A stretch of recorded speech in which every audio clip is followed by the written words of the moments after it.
Well, here it is. This is kind of funny, but this is episode 1. It cracks me up to say that. Episode 1 of my brand new podcast, The Grail. I haven't said episode 1 in 9 years, back when I started Let There Be Talk. And I had no idea that 9 years ago I would still be going and now starting a second podcast. But I felt that it was the right thing to do. Over those 9 years, I had interviewed all kinds of interesting people in the music field, the comedy field, acting, all kinds of amazing guests. But some of my favorites, hands down, of those 9 years were the handmade episodes that I started doing way back when. And I got the idea because I thought of my early love of 60 Minutes, the TV show every Sunday. The thing I loved about it was, they would have a topic on there that I wanted to see. Say it was an actor or a musician they were covering. And I would end up watching the other two segments and find out stuff that I had no idea I was going to be interested in.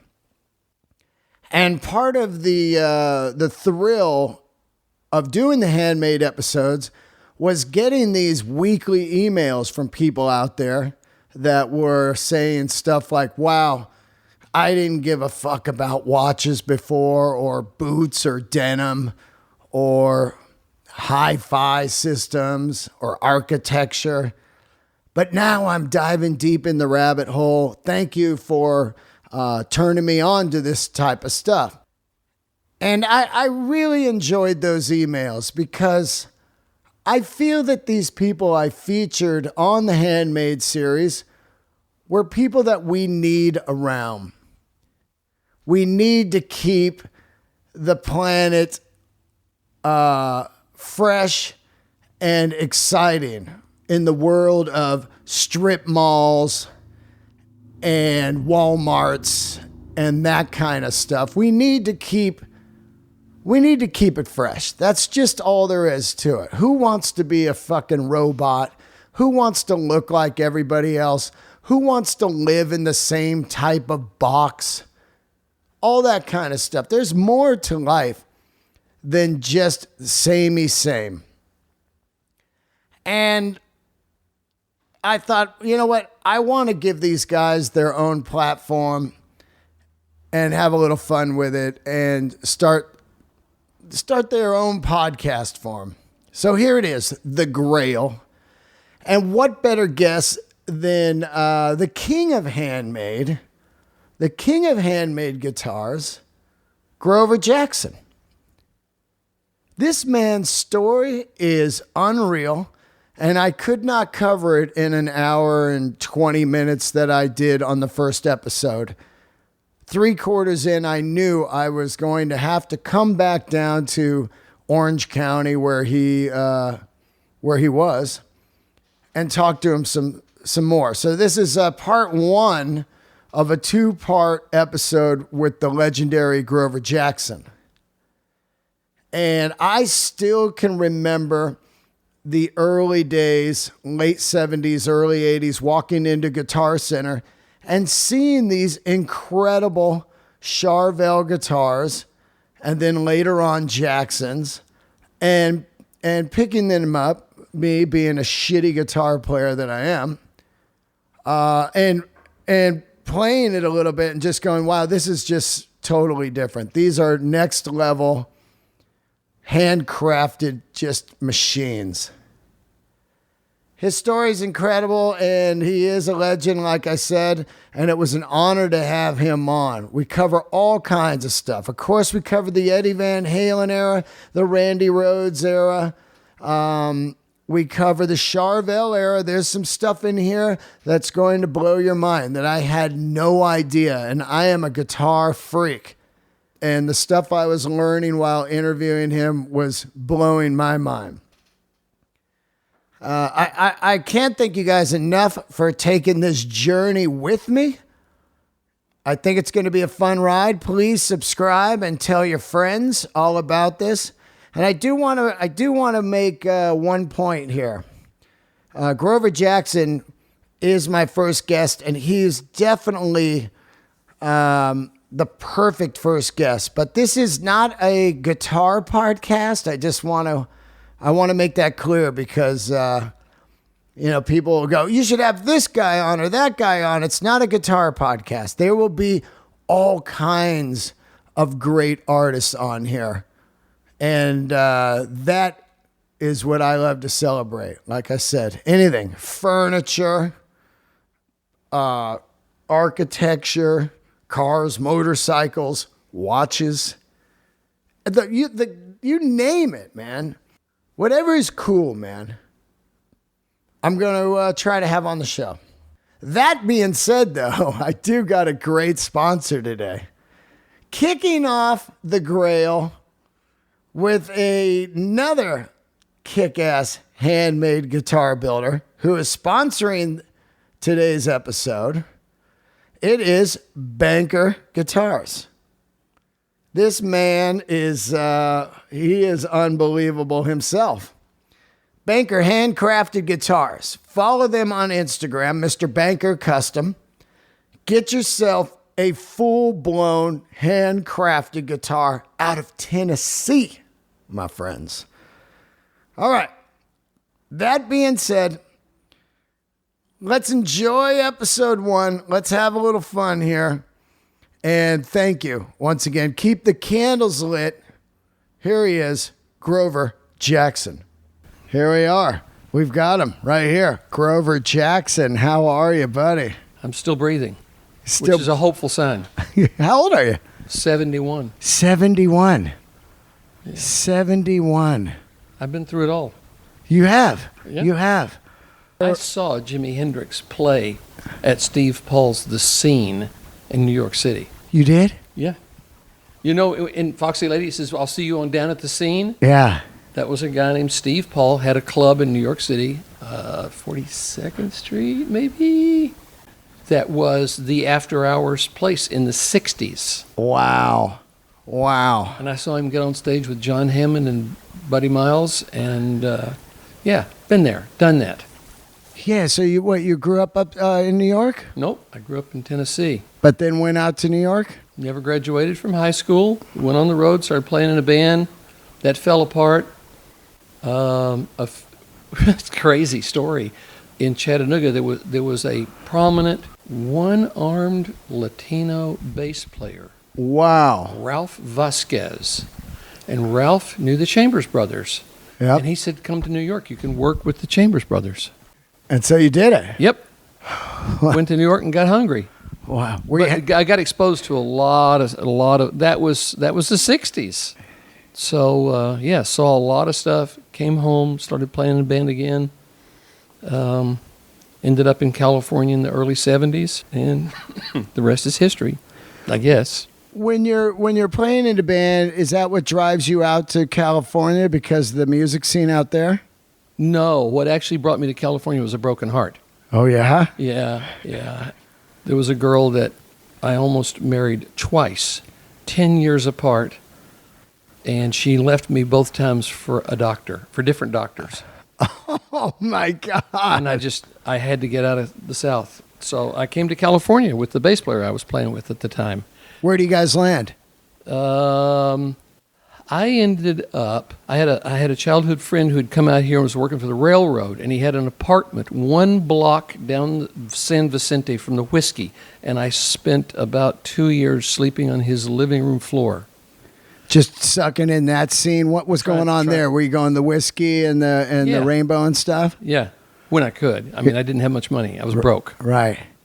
So I had this little Chevy Nova, and the Nova 2, the small one, or yeah.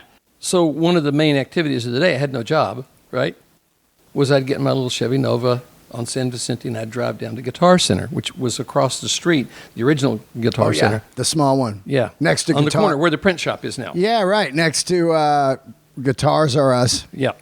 Albert. Yep. So I get in the car and I drive down there, and we could research that. 74, I think. It would be easy to research, and I'll tell you why in just a second.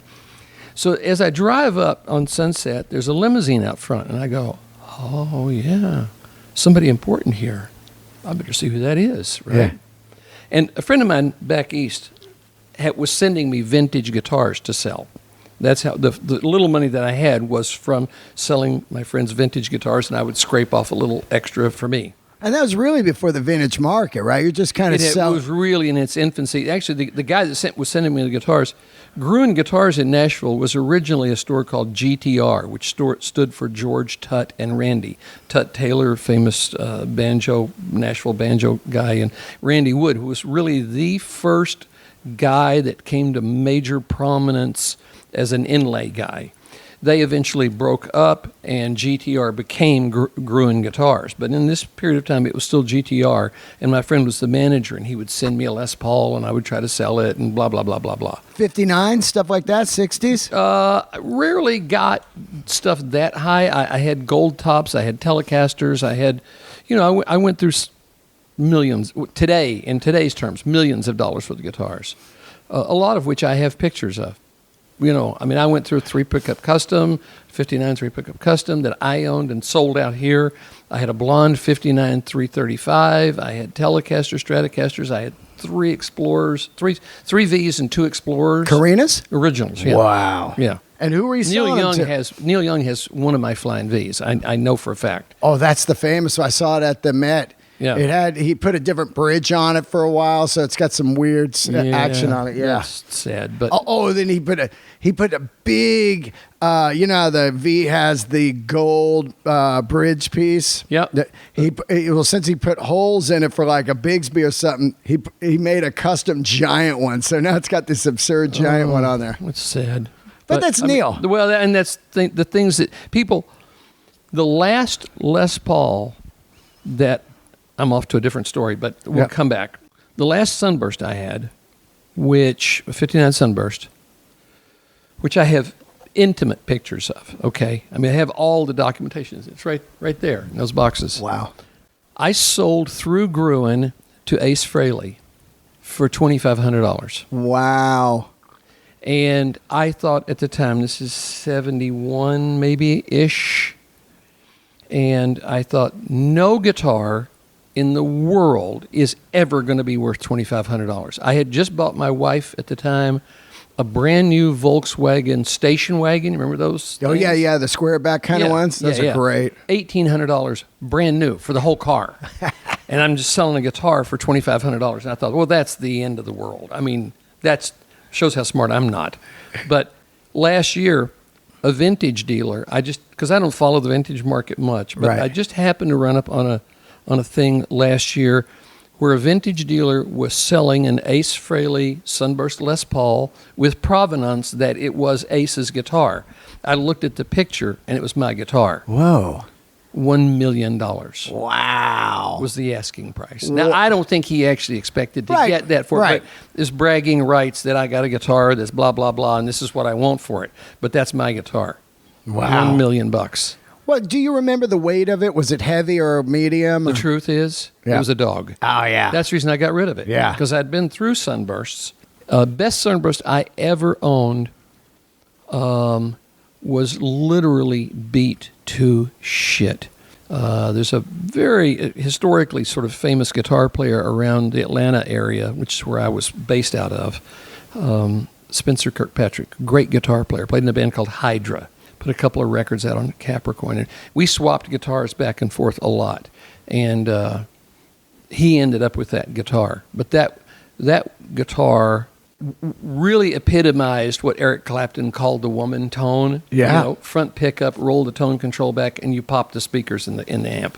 Yeah. It just was so powerful. It was a great guitar, but beat to absolute shit. Yeah. This guitar that I sold to Ace was in absolutely as good a top as anyone you've ever seen on a guitar, and in pristine shape, which again, I have Cibachrome pictures of that guitar. So I have the provenance of what that guitar looked like when I owned it.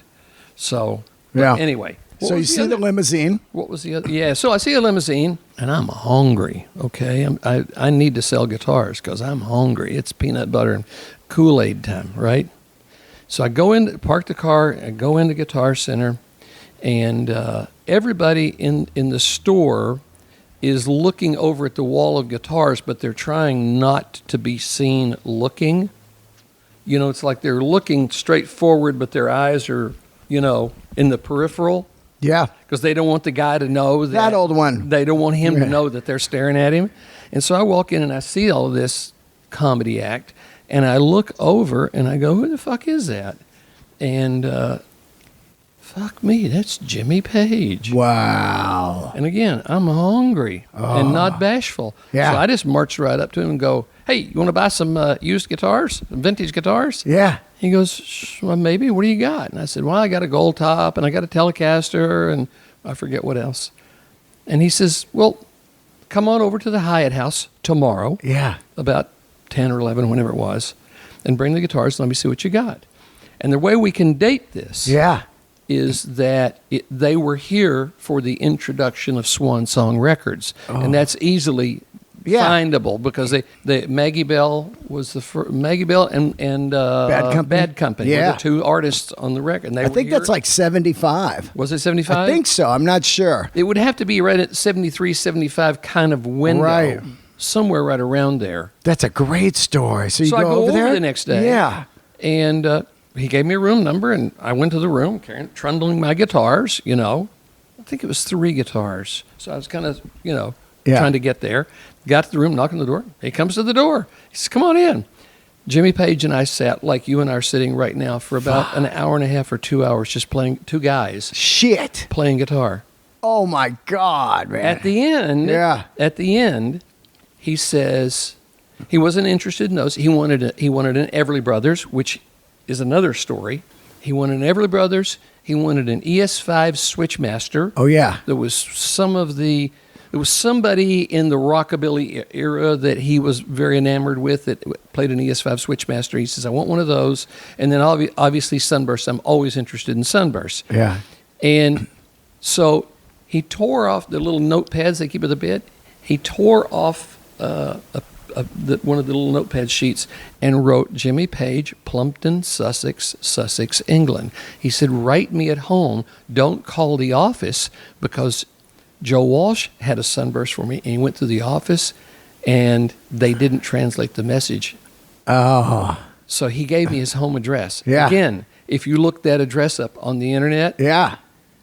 Plumpton Place, Plumpton, Sussex, England, you'll find a home there that he owned. So it was his address.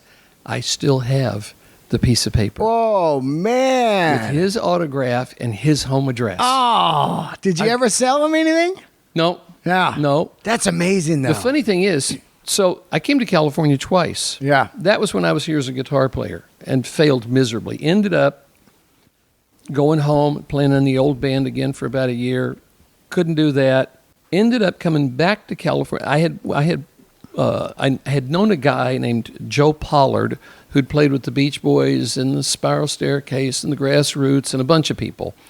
Really great drummer. And so his best friend was a guy named Larry Vallis, whose family owned the Anvil Case Company.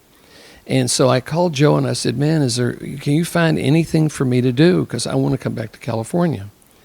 And so he hooked me up with Larry. And Larry said, sure, I'll give you a job. Come to California. Can you sell anything? I said, sure, I can sell whatever. I didn't know anything about selling. Right? Yeah.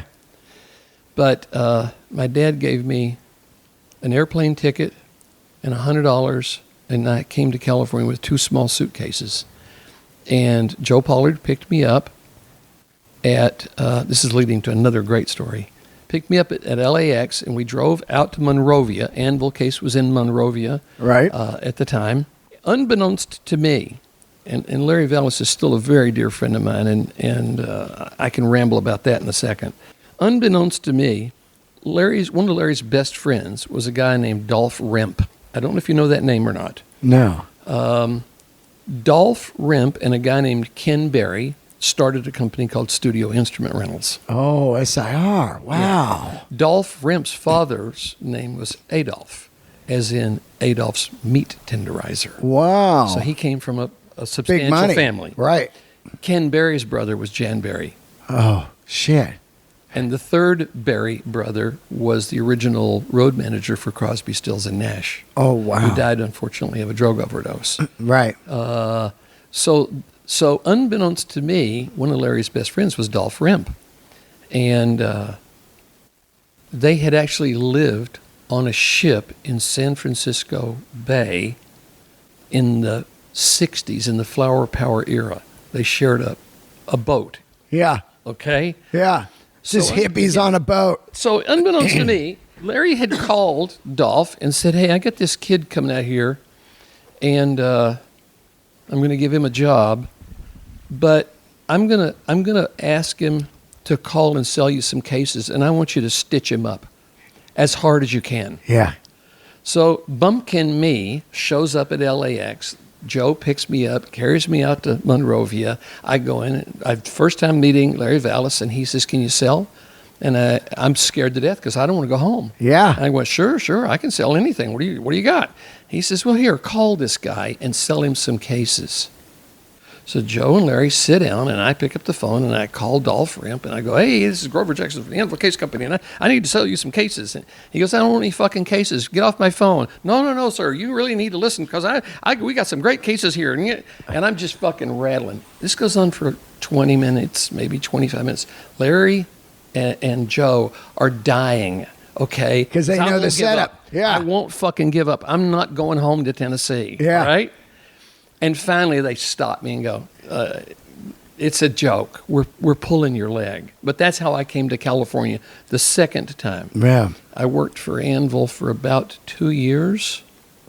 The Vallis family ended up selling the company, and the new owner was a monster. I ended up leaving that. Worked at Westwood Music with Fred Wallachy Oh, great for about place. 3 months. Wow. When it was on Westwood Boulevard, the old Westwood Music, where Yep. you would go in, and I don't know if you were ever in that store when it was on Westwood, but you'd go in the front door, and it was a classical music store. Fred's sister's a very acclaimed cellist. And so there's Bosendorfer pianos, and there's very expensive violins and cellos on the wall. There's no rock and roll gear at all. There's a door at the back, and you have to go through that door, and that's where amps and stuff. But it was nothing to walk in the store and have Jackson Browne sitting at a piano or whoever. I mean, Yeah. just any number of people, because that was this sort of West Coast connection for that ilk, Eagles, Beach Boys. Yeah, that Troubadour sound. Yeah, Those yeah. guys at the Troubadour. Yeah, Linda yeah. Ronstadt's backing group. All those guys, those singer-songwriters guys, that are just killing it. So that's the little window that I worked there. Decided retail was not for me. I was going to get a guitar and go back to trying to play guitar in bands. And that's when we get into the Charvel era. That's Yeah. how the Charvel thing starts, which is a very long story. I'm 54, and I grow up in the Bay Area, and I'm around some boutique builders. You know, you got a Limbic happening at the time. You Yep. got that hippie thing going on. Yep. Schecter's around a little bit with some parts, Mighty Might. And then here comes Charvel. I would say right around 79 is when I really, I know Eddie's playing something, Eddie Van Halen. Yep. Not quite sure. You're hearing stories. It's a Mighty Might body. He grabs over at the place or whatever, builds his own stuff. But what happens is people start to get this itch of, I need something other than the Gibson or Fender. And all of a sudden, I remember going in Guitar Center, and there was a Charvel Bumblebee there for sale. Right. They sold the Bumblebee, the one from Van Halen 2. You could walk in and buy that. And it was at Guitar Center in LA. And I was like, man, I want that. And it was crazy money. You know, I worked at Foster Freeze or some dumb job, you know. And from then on, I was absolutely obsessed with Charvel guitars. And the whole city turns upside down. Albert's got Guitars R Us. He's just grabbing these 59 Pauls for pennies on the dollar so they can get the Charvel. With the Floyd Rose, the early one with no fine tuners. Yeah. And the feel of these guitars and the look and the sound was completely next level, because I think at the time Gibson had really gone downhill. Fender was shooting with the plastic paints, the polyurethanes, no more nitro. So all that stuff was falling apart and no good. And here comes Charvel. So you walk in and you start working there. Are you building right out of the gate? Well, so let me go back, since we're going to go down this road. There's so much. I've never made it my business to correct things in the history. There is conversation about a book. There was conversation about a movie. Yeah, the doc. Yeah, it didn't. That turned into a pile of shit. But so let's retrace. So summer of '78, NAMM 77. Summer NAMM 77 was in Atlanta. I went there working for Anvil, quit at the show, spent the rest of the summer working at Westwood, decided to go back and get a guitar. So fall of '77, I had heard that there was a place in San Dimas, actually Azusa at the time, just getting ready to move from Azusa to San Dimas, that had bodies and necks. And I was just going to get a body and a neck. I had grown up working on guitars at a place called Ryan Guitars in Atlanta. And so I knew how to do that kind of stuff. Grew up mechanical. My dad was a furniture maker, so I grew up in a wood shop. So I go out and I meet this guy, Wayne Charvel, and he's got Charvel Guitar Repair. And they weren't making guitars. There were no guitars. It was basically a repair shop that did Ovation and Fender refinishing. And they had 3 parts that they sold, and I have the Guitar Player magazines with the original ads in them. Wow. Okay. They sold a single-layer white Strat pickguard.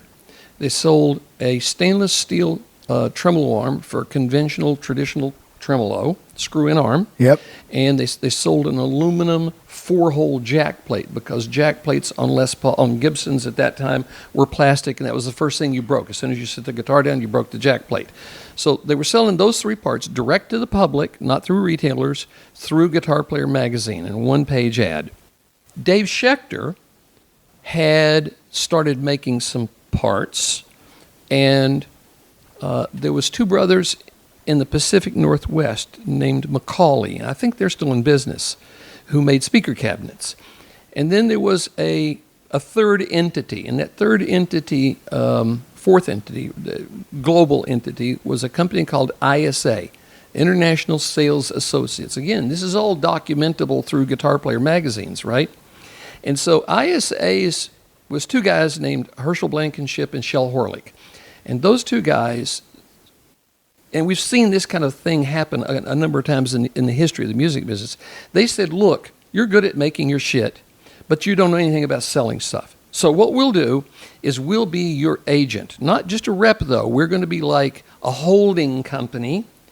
We'll take sales. You'll make the stuff that we sell. You'll ship it. We'll collect the money. This is so completely communal. It makes me want to vomit. But we'll collect all the money and distribute it to whichever of the 3 entities, Charvel, Schechter, or Macaulay, needs the most money to produce the products. Wow. Well, that lasted about 30 minutes. Yeah, I was just going to say. And their whole idea was that they were going to buy Charvel out. So they started dogging him for money. I show up in the fall of '77 to buy a body and neck, and Wayne Charvel and I go to lunch, and he's crying in his lunch about he's going to have to go bankrupt because they're dogging him about money. And I have all those paperwork. I have all of this stuff, right? Wow. So I said, I'm now unemployed. I'm no longer working for Fred. I'm unemployed, broke, and in a fit of panic, I don't know. Desperate. A fit of whatever. Yeah. I said, well, how about I come to work for you for free? And if I can save your business, then I want 10% of the business. It wasn't going to cost him anything, so he said, okay. Yeah. And that's just as we moved from Azusa, right next to the strip bar, to San Dimas, which is now a Costco parking lot. Wow. The building was actually there until about 3 years ago. There's a name pretty well known in the industry, Mike Eldred. He ran the Fender Custom Shop. He was the first employee I ever hired at Charvel. And about 3, maybe 4 years ago, he called me one day and he says, you're not going to believe where I am. And I went, I have no idea where you are. Mike, where are you? And he says, I'm in the building. He says, the garage door is gone. It's a shell. They're getting ready to bulldoze the building. But he said, I had to come here and take pictures of this building. He says, the guitar hangers are still on the wall. Wow. Okay? Wow. So, and I hired him after I bought the business. So there's a year between 77 and 78 where I'm trying to save Charvel Guitar Repair. Right. Only doing repairs. Wayne had put a couple of guitars together out of Fender parts because he was a Fender repair guy, authorized repair center. He could get Fender parts out of what they called the service center then. And we put a guitar together, a bass for John Entwistle through Alan Rogan, who just passed away last year, sadly. He put a guitar together for John Cipollina from Quicksilver Messenger Service. Yeah. And I think there was one or two more, but that was it. And those were all Fender parts. Nothing made in-house. Painted and put together only. So we go like this for about a year. We get to the fall of 78, and now there's a lawsuit between ISA Schecter and Charvel. Right. He says, I just want to go bankrupt. In California, they have a law called the Homestead Law. You can homestead your house, and that isolates it from judgment of a lawsuit. So he'd homesteaded his house, and he said, I'm going to have a nervous breakdown. I can't stand the pressure. And I said, I want to go bankrupt. I've homesteaded the house. I've got it protected. If I bankrupt the company, then I'm not, however this lawsuit turns out, I'm not obligated for anything. I said, well, that's great, but you've got a year of my ass involved here. Because I've been working my ass off for a year for no money. My girlfriend at the time was supporting me, and that's how I ate, a place where I could sleep. And he said, okay, but I don't want to leave with any obligations, okay? And so I bought Charvel Guitar Repair was about it's Wayne, Mark McKee, Carl Sandoval, and myself, the four of us. And this is in October is when the negotiations went on. It was about $33,000 in debt. Wow. Mainly to two places. There was Guitar Player magazine ads, the same ads that I said I have the Guitar Player magazines with the ads in them. He owed $17,000, $18,000 to them for advertising. And there was a machine shop in Upland, California called F&M Tool and Die. They're the ones that made the single layer pick guards, the tremolo arms, and the jack plates. And there was about $17,000 or $18,000 owed to them. And he said, I want $6,500. So $33,000 in trade liabilities and $6,500 for him. I called my dad and I said, I have an opportunity to buy a business. And my dad loaned me $7,500 and told me if I lose that money, don't ever come home again. Wow. Wow. So I bought Charvel Guitar Repair on November 10, 1978. And by January 1, Wayne had obviously left. Yeah. Okay, because he wasn't an owner anymore and there was no wages for him. Right. Mark and Carl quit by January 1 of 79. So I'm now standing in a 1,200 square foot unit, the same unit that Mike Eldred sent me pictures of, having taken money from my parents and no employees. It's me by myself. Oh, man. And the first guy that I hired was Mike Eldred, who's, like I say, has gone on to have a great career, ran the Fender Custom Shop. Now, what was the game plan? Was it Survival. One day at a time. Was it ever like, okay, I'm going to start making guitars? And Wayne wasn't ever involved with all these guitars that get built. Never. I never even knew this. No. See, that's what I said. I've never made it my business to try to correct things. And the truth is that Wayne's son, Michael, has done a pretty good job of making it look like, I mean, they've sold Striper guitars and Warren D. Martini guitars. He was gone 2-3 years before those people ever came on the scene. Those people didn't come on the scene until 81, 82. Right. He was long gone. Wow. Okay? I thought that it was him the whole time, and you were just like an employee there and then broke off. No, it's the truth. So, I get it. God's honest truth. I needed work because I'd worked at Anvil. My girlfriend was still working at Anvil. We did have relationships with some people. One of the people that Mighty Mite. Oh, yeah. I made all the early Mighty Mite stuff. Wow. That was me. Wow. That Randy Zacuto, the owner of Mighty Mite, convinced one of my employees to steal all the templates and go to work for him. That almost put me out of business. Wow. That happened within the first year, 79. We knew the DiMarzio people, so we made all those early stripy bodies for DiMarzio. Yeah. We made all those. Wow. So we were into the job shop thing from the very beginning. But knew that we needed, the big mystery was, how do you make a guitar neck? Struggled with that for a year. And finally, probably early 80, I had to really think hard exactly when, probably early 80, we made the first couple of guitars. Now, I get a segue again just a little bit. Because of my Anvil relationship and Joanne's continuing relationship with Anvil and Guitar Center, we had an entree to Guitar Center. That's how come those guitars ended up in Guitar Center. Wow. And my relationship with Guitar Center in those days, and Wayne Mitchell, the guy who started Guitar Center, and Ray Shear, who ran it, was not like anybody else's relationship in the industry, okay? I've told this many times. The first order of business in those days was to call the bank as soon as they opened at 9 o'clock to see what checks were going to bounce. Not if, which. Yeah. Okay? Then we would have you had to have the money in the bank by 2 o'clock. So we had about a 4 or 5 hour window to go desperately try to find enough money to cover whatever we'd written. Wow. Right? So we would call Guitar Center and let's say we needed $2,000. Joanne and I would go out, and Joanne had quit Anvil by this time and started working at Charvel. This predates all Jackson. Okay? Right. This is all Charvel. It's now Charvel Manufacturing, because when I bought the company, November 10, 1978 is when I bought the company. We changed the name from Charvel Guitar Repair to Charvel Manufacturing because we were doing more job shop work, DiMarzio and stuff. So we'd call Guitar Center. We'd figure out what we had we could slam together. Yeah. Okay. This one's almost done. Get this done really quick.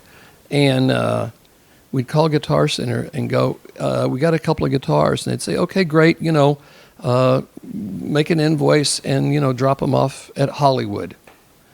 No, we need the money. Yeah.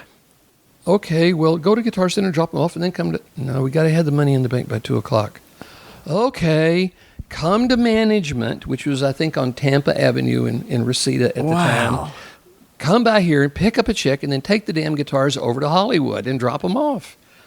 And they didn't do that Guitar Center was known in those days as just the most brutal organization in the world. I mean, they really were rough on vendors, or let's just put it that way, okay? But I had this relationship with them. And I think not nearly in the history, in the pantheon history of the industry, I think a guy that does not get nearly enough credit is Wayne Mitchell. Wayne Mitchell was like a dad to me. Wayne Mitchell was maybe one of the 2 or 3 smartest people I ever met in my life. He had a vision that was unbelievable. And in fact, this is a little quick story that Wayne ran a large Buick dealership in Beverly Hills for like 20 years. And so he came out of the car business. And he liked to say he had been selling things since he was 6 years old. Okay? Yeah. He died of a heart attack at 59. which is way too early for him to have gone. And I was one of the last people to see him live. Wayne had a salesman who, there was an organ craze in the early 60s. Hammond organs became the rage. Oh, yeah. You'd buy a Hammond organ to have in your house. And so this salesman had left the Buick dealership and gone and opened a Hammond organ retail on Sunset and was dying. And he calls Wayne. This is Wayne's story. He called Wayne one day and said, "Can you come by here and see if you can help me figure out what I'm doing wrong?" And Wayne told me that he went there, spent the evening with this guy, went through the business, realized it was a gold mine, and the guy just didn't know how to do it. Went home, laid in bed all night staring at the ceiling. When the sun came up, he looked over at his wife, Marie, and said, "I've found it." And he went back the next day and bought Organ Center. And Organ Center became Guitar Center when the trend stopped being, when the British invasion happened. Yeah. The organ thing sort of went away. Yeah. And guitars, that was the beginning of the 60s guitar craze. That's incredible. And that's how Guitar Center was created. I didn't even know that. I think that's actually a similar story to that is on their website when they talk about the history. I don't think they personalize it with Wayne as much, but it was Wayne. That's crazy. And so he's the first buyer of Guitar Center? He invented Guitar Center. He bought Organ Center and converted it to Guitar Center. That's insane. Let me ask you a question. Yeah. When you get Charvel and you buy it, it's just a parts manufacturer. You're like a repair place and stuff. Right. At what point do you go, I'm going to start building guitars? That's what I wanted to know. About a year. Right in there. Because it took about a year to figure out how to, going back just a little bit. Yeah. When Wayne had gotten involved with the Schecter people, they saw him as being a manufacturer of wooden parts, as opposed to Dave Schecter. Dave Schecter was going to do, I think, electronic stuff and pick guards, and they wanted Wayne to be the wooden parts guy. Yeah. That was how they had kind of evaluated how they wanted to proceed. So they had Wayne go out and buy, in those days, the technology of the day were pin routers. Oh, yeah. I know it well. So they had him go out and buy these two Onsrud pin routers, very expensive machines of the day, of the era. And he had no idea how to turn them on. So I walk in the door a year after he'd bought the machines. They'd never been turned on. So I got him hooked up, got an electrician and got him hooked up through a connection from Larry Vallis, Mike Sizer. I remember Mike Sizer hooking those machines up. But there were no end mills. He had no idea where to buy end mills. One of my customers, when I was at Anvil, had been Travis Bean. Oh, wow. In Sun Valley. Yeah. So Wayne and I got in the car and we drove to Sun Valley and met with Mark McElwain and Travis, and they gave me some used Vortex end mills. And that's the first time those machines were ever turned on. Wow. And you're making bodies with them? Well, we had to figure out how to make bodies. Right. You know, we did have, because of Wayne's relationship with Fender, we had the ability to go to Fender and spy. So we did tours and went down there and hung out, and nobody sort of knew who we were or what we were doing, but we were stealing ideas, essentially. Amazing. So that's how we came up with the ideas of how to make a guitar body. Yeah. So now we're making Mighty Mite bodies. After, just as Wayne is leaving, we're starting to do the Mighty Mite business. Then that goes away, and we start doing the DiMarzio business. And I knew that we had to continue to expand, and the expansion needed to be as complete guitars. With my history in vintage guitars, I already knew what a good guitar should be. So the first thing was to build necks and sell necks. Yeah. And then the obvious thing from there is let's take the neck and the body and screw it together and make some guitars. Well, that's funny because that's what Charvel was known for, Right. was this incredible neck. And did you guys come up with the no finish on it, or was it Eddie that came up with that? Like just no finish on the neck, because that's immediately was one of the signature pieces of a Charvel. You grab this neck and it was like, wow. I can't tell you for sure, I mean, what the organic nature of that is. Right. I can say that Ed was a guy who everybody who loves guitar owes a huge debt to. Right.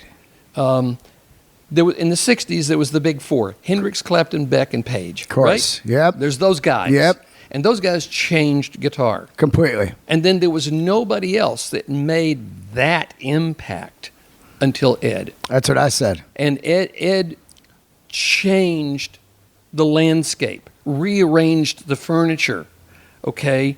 And we owe him that with no equivocation. There's guys today that could arguably play circles around him, Tosin Abasi, or those kind of guys that the craft has extended, but he's the one that opened the portal for everything to be what it is today. Especially the customizing of guitar, humbucker, the stripes, Yes. the one knob. Of course, getting into Floyd Rose, using that stuff before the fine tuners. That kind of stuff was really, he's the poster child of it. He's the guy. Yeah. There's just no argument about that. He absolutely changed the landscape, and he is owed a debt of gratitude by everybody who loves modern guitar. I mean, he's the guy. That's right. What nobody could have predicted, and I said this, for years, that I worked from November 10, 78, or actually from 77 when I first got involved, until about 83. I worked 7 days a week. I would work 14, 16 hours a day. Not saying it was very efficient. I didn't know what I was doing. I was trying to make it up as we went along. I at least had a vision of what a great guitar ought to be because of all the vintage guitars I had owned and played. So you're working 7 days a week, and you start building these guitars, and they start to get fucking hot, man. Who are some? So I was going to ramble about that for just a little bit. So what I've realized is what I realized quite some time ago was that you can work really hard in Buenos Aires or at Tokyo or Montreal, and you die a death. I happened to be at the center of the known universe. The ground zero. Success, I think, is and I'm going to pontificate a little bit here. Success, to some degree, is like a three-legged stool. Okay, you have to work hard. Most people who do well at something need to work hard. All right, and it's helpful if you work smart, not just hard. The second thing is smart. The second leg of the stool is you need to be not stupid. And I've done some really stupid stuff, but I've also done some pretty smart stuff. So on the average, I think I've been not terribly brain dead. The third leg of the stool, the most important leg of the stool, is the intangible you can't create, and that's luck. Yep. You got to be in the place. You got to be in the gold mine. Can you imagine the Beatles from Buenos Aires? Yeah. Wouldn't happen. No, not going to happen. Yeah. The Beatles from Johannesburg. No. No. They were hyper talented at the right place at the right point in time. Right. So that the world was prepared to accept the message that they had to send.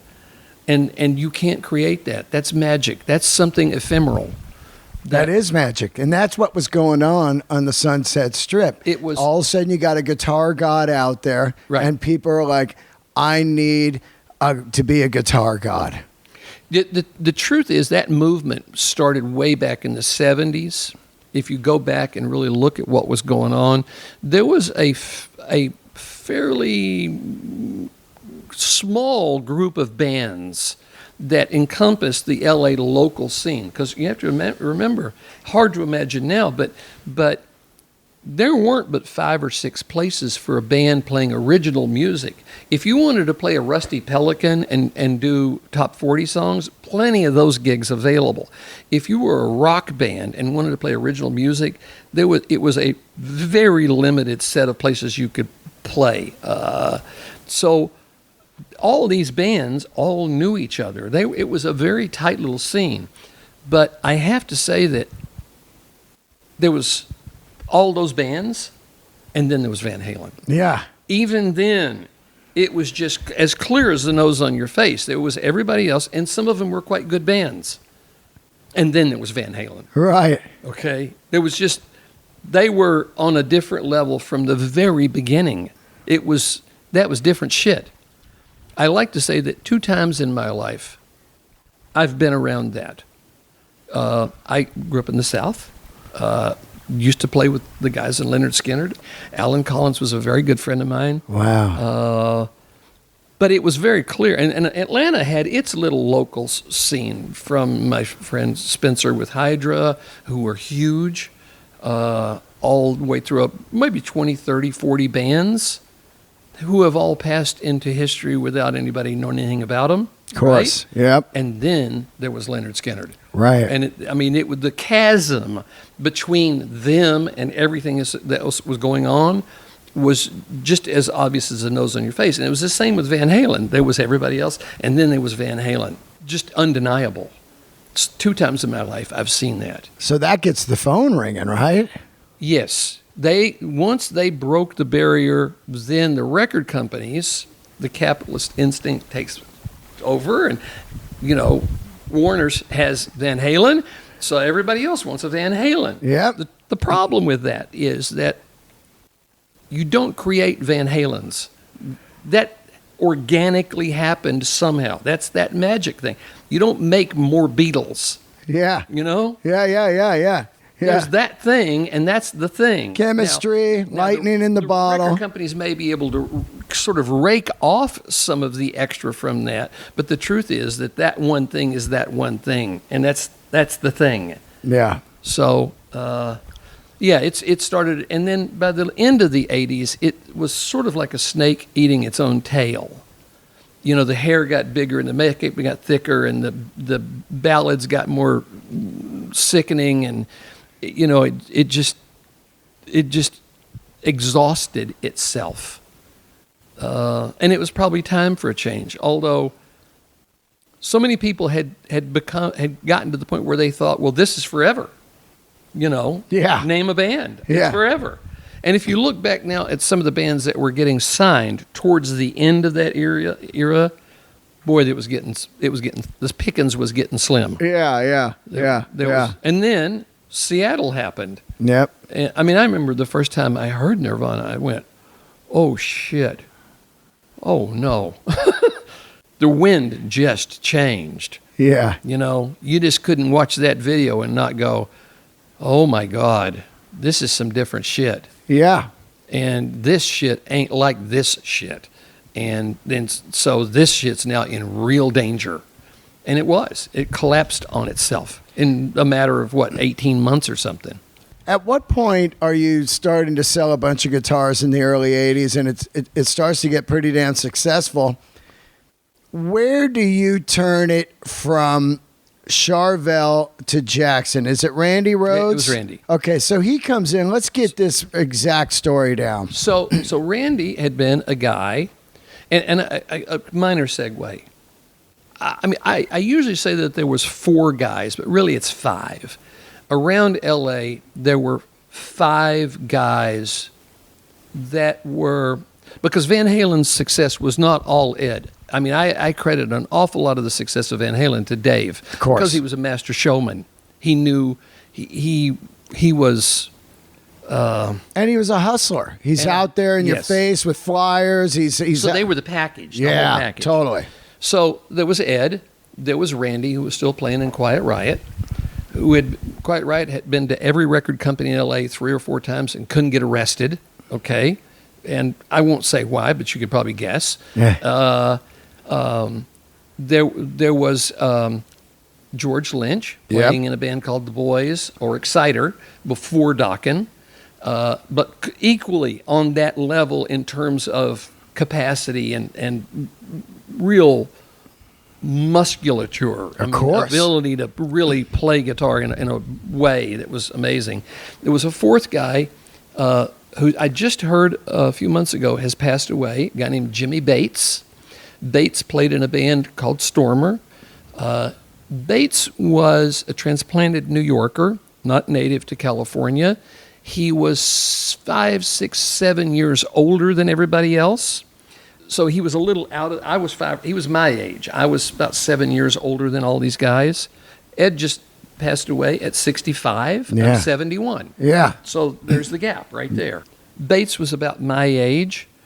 Bates was not a handsome guy. Just too old. And back then it was like, he'd already this guy's started too to lose old. his hair. Yeah, and then So people go, his this guy's hairline had old. receded back to about the top of his skull, and he had this like drape. Yeah. You know, and Yeah. so he, if you're trying to be a young, beautiful rock star, he didn't fit the bill, but he played his ass off. Yeah. He was really a great guitar player. Stormer never made it, obviously. The fifth guy, very interesting story. I don't know if you know the name Terry Kilgore. Oh, yeah. Who is that? Kilgore was actually Ed's childhood friend. I think they went to school together. I'm pretty sure they did. Both Pasadena Arcadia boys. Yeah. Kilgore's still alive. Kilgore is one of the craziest humans on the planet. Terry, of all of the other 4 or 5 guys that I'm describing, may be the most natural guitar player of the 5. Terry picks up a guitar, and you see this with people like Lee Sklar. When he picks up a bass, it looks like he's just holding the bass, and you're hearing something, and you go, where the fuck is all of that coming from? Yeah. They seem motionless, and yet they're playing stuff that you can't believe. And Terry has that sort of naturalness to his playing ability. Who did he play with? Well, he had a band in the era called Ready Kilowatt, which never went anywhere. Right. And then after Steve Vai left Dave's band, Terry played with Dave for a few years. Right. When right. Dave was doing all that Las Vegas kind Right. of stuff. Right. Terry was the guitar player. Terry is the story. I'll tell you the story. It may get disputed, but I swear to God it's true. They're teenagers, and in the summer, Terry would go around Pasadena and go up to people's houses. Can I mow your lawn for money to buy strings? And Terry goes up to a door, knocks on the door. Guy comes to the door wearing a guitar. And Terry goes, oh, you play guitar? He goes, yeah. He says, well, if I cut your lawn, will you give me guitar lessons? And the guy was Henry, I can never remember his last name, played in Canned Heat. Right. Henry, he's got cancer. I don't know if he's still alive. Oh my God, I can't remember. I always have so hard a time remembering his name. Something of a music historian, and was a fan. The way I understand it, he was a fan of Tal Farlow, the great jazz guitar player. I don't know if you know who that is. No. Tal Farlow was old school jazz guitar player in the 60s. Gibson made a Tal Farlow jazz guitar. Big old Italian guy with gigantic fucking hands. And one of the things that Tal Farlow developed in the 40s was he would play these chords and then take his right hand and add notes with his right hand. Some hammer-on action. From the 40s. Right, the 40s. And this guy from Canned Heat knew that trick during the guitar lessons. I've actually seen video of that guy on YouTube. They show that guy doing that technique back then. So it's just all, yeah. So that's where Terry picked up the hammer-on idea, and he showed it to his friend Ed Van Halen. Wow. That's the lineage. Yeah. The best as I can tell. Yeah. That's where it came from. Wow. And if you want to interview somebody who is wonderful, go find Terry. I'll give you his phone number. Yeah. Okay. Terry's had some health issues in the last year. I think he's okay. He's a wild man.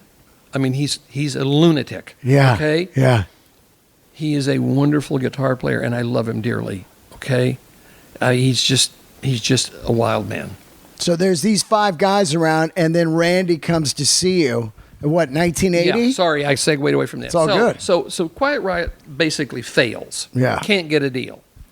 Ozzy leaves Black Sabbath. Avi goes through a period well documented in Sharon's book that, I mean, he was lost. Yep. I actually did work for Tony as they prepared to do that last tour with Ozzy. Yeah.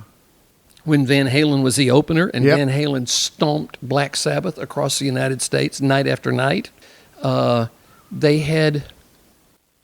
I knew people in the Don Arden, Sharon's dad's Jet Records Right. thing. And they got ready they were doing rehearsals, and Tony was having problems with the John Birch guitar that he played. It looked like an SG, but it was a John Birch. Yeah, I know that guitar. And so they called and said, hey, can you go up and see if you can help Tony get this guitar working? So I go up. They'd rented a house in Bel Air, and it had like a 4-car garage they'd turned into a rehearsal studio so they could live in the house and rehearse right on the property. So I go out with Tony to the rehearsal garage, and he starts playing to show me what was wrong. Amp smoke billows out of the amp. Again, I swear to God, this is true. So there's a big kerfuffle, oh my God, no, I guess, what are we going to do? And a guy comes running out, pulls the amp down off the 2 4x12 stacks and gets a screwdriver, starts taking the back off the amp. And as I'm watching him do this, I look down and I notice that he's got Ozzy tattooed across his knuckles. They were using Ozzy as a roadie. Wow. I saw that happen. I swear before God. Wow. Ozzy was in rough shape in those days, and I think that's well documented. Yeah. And to Sharon's unbelievable credit, she pulled him out of that. And, what a marriage. Yeah. In an industry where people don't stay married, I know. isn't that amazing? Yeah, absolutely. And just constantly reinventing. Well, I'm going to tell this little quick story. I was, back in the Anvil days, 76, no, maybe 75. One of Don Arden's big bands, I'm at Anvil, I make cases. I'm the guy that's doing all the big artists, right? That was my job at Anvil. Don was huge in those days with Jet Records, and ELO was his big band. And they had 2 floors over at Century Park East, and that's where Jet Records was housed.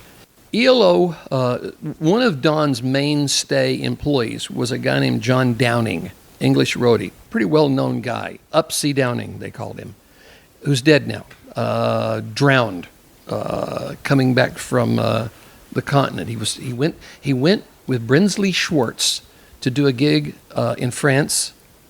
They took the ferry over, coming back, he disappeared. And a few days later, his body washed up on shore. Oh, shit. Anyway, John calls one day, I'm at Anvil, and says, hey, the boss's daughter is here. I'm 21 or 22 years old, and she wants a wardrobe case because she doesn't like to fly. She'd rather go on a boat, and she wants a wardrobe case. Can you come down and meet with her? I mean, sure. So I go down and I meet Sharon Osbourne. I don't even know if Sharon remembers this, but that's how I first met Sharon, was making her wardrobe case when she was like 18 years old. Is this how Randy comes to you years later? No, Randy came because everybody sort of knew everybody. It was sort of clandestine little group. So she straightens Ozzy out, decides to make him into the Prince of Darkness, right? And they hold auditions, and Randy gets the gig. Yeah. And they go off to Ridge Farm, write the first record, record the first record. The story goes that Randy had always been a fan of the Concorde airplane, and so they bought him a ticket to fly, I think, from London to Washington, D.C. on the Concorde, and then he came home for Christmas to see his mom. Now, I had already turned everybody loose. Charvel is now doing pretty well. We're only doing Charvels. They're only bolt-ons, selling a lot to Guitar Center, a lot to Venom and Music. That's our 2 main customers. Stuyvesant Music in New York. Priest Sam Ash. Randy calls and says, hey, I'm back in England. Remember, Ozzy is still that loser from Black Sabbath. Absolutely. He is not Blizzard has not been released in the United States. Right. Blizzard had been released in the UK and I think Europe, but had not been released in the US yet. So Randy was just a guy that used to play in a failed band, right? That had gone off to record a record with a failed singer of Black Sabbath. They had not turned into that thing yet. And so he comes out. I'd already turned everybody loose. It was December 23rd. Everybody was gone for the Christmas holiday. He came out, and we sat like you and I are sitting for 12 hours. Whoa. We sat from 12 noon to midnight. And that guitar was designed that day. But we rambled about everything in the world. We just kind of hit it off. Randy was a really easy guy to like. He was well spoken, and he was interested in a lot of things. He was a really, really, really nice guy. Of all the people that you meet in the industry, you won't meet anybody nicer than Randy Rhoads was. When he shows up, does he have kind of some crude drawings? He had during the course of this 12-hour marathon, he pulled out a cocktail napkin. That's what I heard, yeah. It has disappeared into the mists of time, unfortunately. Yeah. When I left Jackson Charvel, those are the kinds of things I didn't think to take. Yeah. I mean... Yeah. That would be worth a lot of money today. Yeah. For collectors. Yeah. But it's gone. As far as I know, it's gone. So he comes with this drawing. Is it pretty crude, or is it kind of... It was like 4 lines. It was jink, jink, jink, jink. Right. And I said to him, remember, our success is so tenuous that we're calling the bank every day to make sure we're not bouncing, or what we're bouncing we can cover, right? Right. So the prospect of doing this weird bat wing bullshit... really scared the crap out of me, because we're doing strats and tellies, and I didn't want to dampen what we had, the little success we had going. And I said, well, do you mind if we put a different name on this? Yeah. And he said, sure, let's call it Jackson. And the headstock was created then also?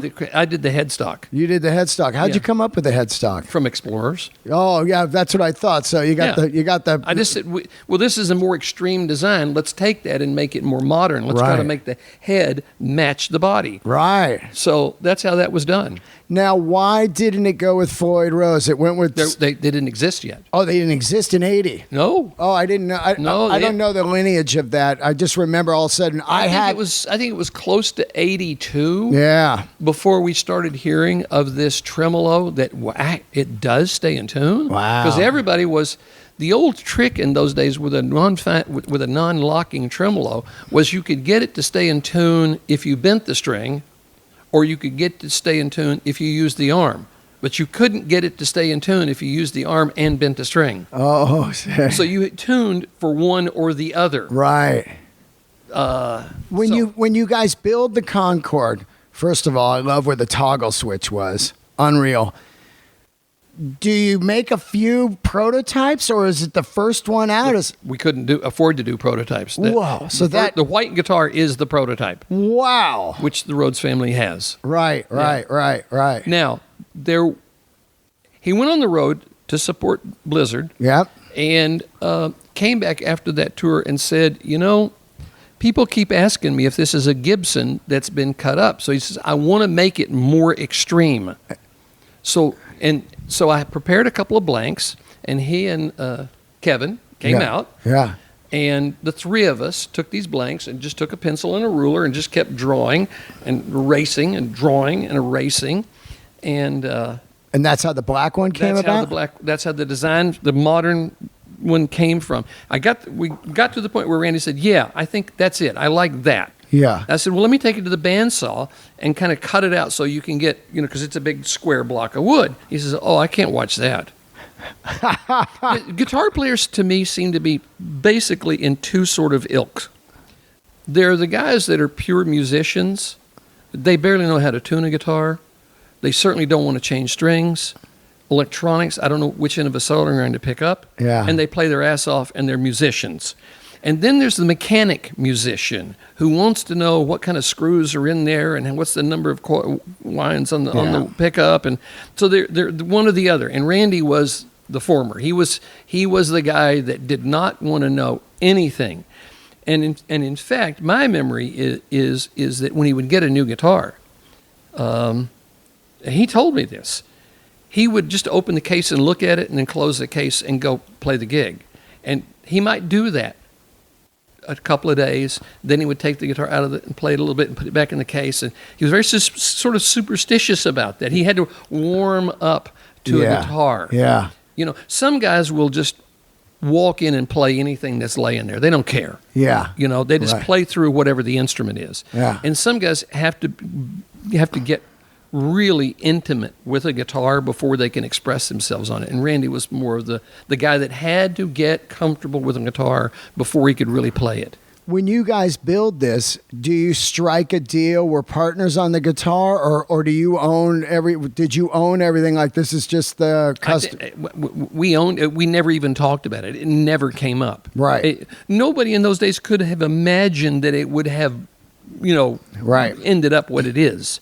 So, but I'll get to that. So he got the black one. This is a little story that Sharon will hate me for, okay, if she ever heard of this. So the second tour, the dress rehearsals were done. Francis Ford Coppola had a movie studio at the time called Zoetrope Studios. I know it, yep. And it was one of the old movie lots somewhere in L.A. I don't remember exactly where. And the dress rehearsals were done there. Now, the first record, Blizzard, had come out and had done well. And it looked like, wait a minute, this might actually work. Sharon is separated from Dawn. She manages Ozzy. And this is her chance to make her way in the world. She bet the fucking farm, okay? She bet everything. They were all in. God knows what would have happened to them if that second record and tour had not worked. So we went down to the dress rehearsal, and the one time I ever saw Randy get a little frisky, Jake Duncan came up. Mike Eldred, Joanne, and I are standing with Randy, and there's the four of us are standing there, and Jake Duncan, the road manager, who went on to be with U2, very famous, the only guy that's never spoken about the accident. Oh, wow. Never spoken about it. Right.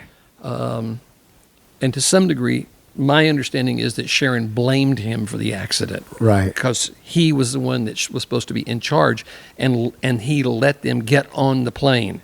And Sharon, because she had bet everything. Yeah. So Jake comes up with Randy's tour passes and luggage tags. And Randy, right in front of us, melted down about, when am I going to get paid? I haven't been paid.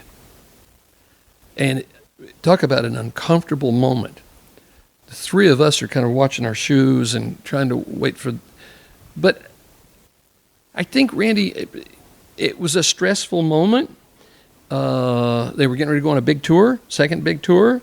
I think Randy had already sort of decided that maybe this was not for him. That's fairly well documented, that he wanted to finish the tour, get off, go back to school, because he was a musician. He was a real musician. And Sharon didn't have the money to pay him, I don't think, because she had bet everything on the stage and the lights and everything in the anticipation that Ozzy was going to become that. Her vision in that regard was unbelievable, but just not transparent to everybody that was around. So that was an awkward moment, and the only time I ever saw Randy get unpleasant about anything. And I understand the stress of the moment. The dynamics of that situation were extreme. Everything was bet on the farm. So anyway, that's just a side. I don't know how I segued over to that. I remember we got Randy. He's got the white one. It's kind of crude, it's kind of flat and everything. Then the black one comes out, it's got the rounder edges, it's a little more sharp and everything. Yep. The third one I see, and I asked Kelly Rhoads about this and stuff, was a gold one that Vinnie Vincent played on the Creatures of the Night tour. That wasn't one of Randy's. Okay, good. Because everybody's like... Vinnie says it was, it wasn't. Right, I made three. Yeah. When Kevin and Randy and I were there with the blocks of wood, there were three. And I'll tell you where the three went. Yeah. Okay? The black one is the only one that was finished. I didn't want to finish the other two because I wasn't sure we were finished editing. I wanted to get one in his hand. I couldn't afford to make three and have them be wrong. Right. Okay? Right. So I said, let's finish one, get him out on the road, and then 2.5 months later he was gone. Okay? So we never had a chance to finish the other two. The black one ended up back with Mrs. Rhoads. Randy had passed away, and that one's back there. And so we do nothing. Randy's gone. A tragedy. We don't know what to do. People are pounding the crap out of us for these guitars. The demand became insatiable. So about October or November, sometime that fall, I went to Mrs. Rhoads and I said, look, I'm getting hammered for these guitars. Would you give me your blessing to make these guitars with Randy's name if I make a donation of the proceeds of every guitar she'd set up a foundation in Randy's name, educational foundation. And she agreed. And I worked with her attorney and got that deal done. I'm pretty sure that's right there. Wow. A copy of that's right wow. there. So we paid a royalty on every single guitar. So this ran so late in the year that NAMM was coming up. The January NAMM had become the summer NAMM had historically been in Chicago, had been the big show. But when the 80s hit, the winter show in Anaheim had become the show because it was L.A. And everybody's here. Everybody's here. So it's too late in the year to make one and have it for the show. I said, well, we've got these two that were made, that were going to be for Randy. Let's just take one of them was for a tremolo and one was a non-tremolo, just like the black one. I said, let's finish the non-tremolo one and do it in sort of a cream color like the Les Paul that he had. And again, with Mrs. Rhoads' blessing, took it to the show. We were on fire. And when I say we were on fire, I mean, we had a little 10 by 20 booth. I have pictures from that booth. The line of people to get into the booth was 50 to 100 people deep. Wow. It was insane. We literally had dealers, because they let dealers in earlier than the public, right? Yeah. Running to the booth to buy things. Wow. So it was a heady atmosphere. And that was the launch of Jackson. Yes. So Joanne comes up to me and says, there's this kid wants to buy the white guitar. And I said, well, don't bother me. I got 10 people I got to talk to. Yeah. And he's up every 30 minutes, this kid's interface. At the end of the show, there's actually a picture of me laying in the floor. Yeah. Run over. Prostrate, okay? Yeah. And she comes up and says, the kid's back again. I said, sell him the fucking guitar. Get the fuck out of my face. Yeah. She sells him the guitar. About 2 days later, says, you sold Randy's guitar. And I went, what? Why did you let me do that? She said, you told me to sell it. Yeah. I sold it. The kid kept coming. I sold it. So that guitar disappeared for 25 years. Whoa. The third one was the black one that was cut originally for a non-locking tremolo. Again, there's no Floyd Roses. Right. That was in my garage for years. I carried it around. I took it home, carried it to Chicago when I ran Washburn. I brought it back to California. It was just knocking around, getting beat up. I'll get to that one in a second. About 5 years ago, a guy calls up and says, I've got Randy's guitar. And I went, really? Yeah. He says, how do you know? And he says, well, and he tells me this story. He was working at a music store in Brea. A kid comes in with this white Rhoads guitar and wants to trade it for some other stuff. The guy says, I recognized what it was, and so I made the trade with him, and I've got the guitar. And I said, well, you'll have to bring it here for me to see. Yeah. And he says, well, that's what I was hoping because I want to get the provenance. Guitar Player or Guitar World had just done an article about Star's guitars, and they were worth hundreds of thousands. And this guy had, he thought he was going to buy himself a Lamborghini with the proceeds for this guitar. Right. And so he brings the guitar down. God damn. Wow. This is it. Wow. This is the guitar. But there's no doubt about it. This is the guitar. He says, okay, can you get me a letter? And I said, well, wait a minute. And he's in the process. He's telling me, I think it's worth $300,000 and whatever. I said, well, great. Why don't you break off a little tiny piece for the boy? Yeah. Okay. If you're going to go sell it for $300,000, hack me off a slice of the cake. Okay. He didn't want to do that. And I said, well, I'm not writing any fucking letter then. Yeah. I mean, I hate to be an asshole about it, but you're going to use my acknowledgement or as to get the more money. Yeah. So the guy still has the guitar as far as I know. He's never sold it. It's still around. Yeah. He's here in Orange County somewhere. He pops up on the radar on the internet every once in a while. See, I've got Randy's guitar. The truth is, Randy never saw that guitar. Right. I mean, was it made for Randy? It was, but it was never finished until 8 or 9 months after he passed away. He never put his hands on it. He never touched it. Is it worth something? Yeah, it is. Yeah, it's Jackson history also. Exactly. But in terms of being something, the two that Randy had, the original white one and the black one, if the Rhoads family wanted to sell those, Oh, yeah. I mean, in this sort of heady Yeah. environment we're in today, they would be worth a lot of money. Yeah. Okay. What Two if- of my guitars were in the Dave Gilmore auction. One sold for $65,000 and one sold for, I think, $40,000. Ones that you made for Gilmore? Yeah. Oh, wow. What was the history of the gold one that Vinnie Vincent had? Because that was really the third one ever to be seen, kind of. Kind of, yes. But, so the white one is long gone. Right. The black one's in my garage with a big hole in it for a tremolo that won't work. Right. Because it's got a pitch to the neck. We made it wrong. Okay? Yeah. That guitar got sold to a guy here locally who sold it to a guy in Houston. Mike Shannon, who worked for me in those days, filled in where the tremolo was and made it into a non-tremolo, and it's been repainted. And a guy in Texas owns that guitar today. I don't know what he paid for it, and I haven't heard from him in a few years. I assume he still owns it. So now we have the blessing of Mrs. Rhoads. This is after NAMM, and we got lots of orders. So we made a small batch. I think it was 10. Somewhere around 10. Kirk Hammett. I don't know. Right. Didn't sell it to him. Right. I know he's got an early one, but I Yep. don't know where he got it. I don't know how he got it. He was the fourth guy I started seeing it. So it was like Vinnie Vincent, Creatures of the Night Tour. Yeah. They come on stage, San Francisco. Holy shit, that's a gold Rhoads. Yeah. Then this folklore is going That had around. a Floyd on it. Yeah. That was probably the first one with a Floyd. Wow. That makes sense, yes. It probably was. Vinny and I were really tight in those days. Yeah. And it's a real tragedy what's happened with him. Can you tell me, I've always wanted to know what this guitar was. Can you tell me what this one is right here? Hold on a second. It is, I got this out because I knew I was coming to see you. By the way, I'm pretty sure that Ibanez, Yeah. that's it, right there, Yep. that's Kilgore's. Oh, yeah? Oh, somebody told me that it was Chris Holmes? Blackie's. Yeah, Chris Holmes. Yeah. It could have been, I think they both had one. Right.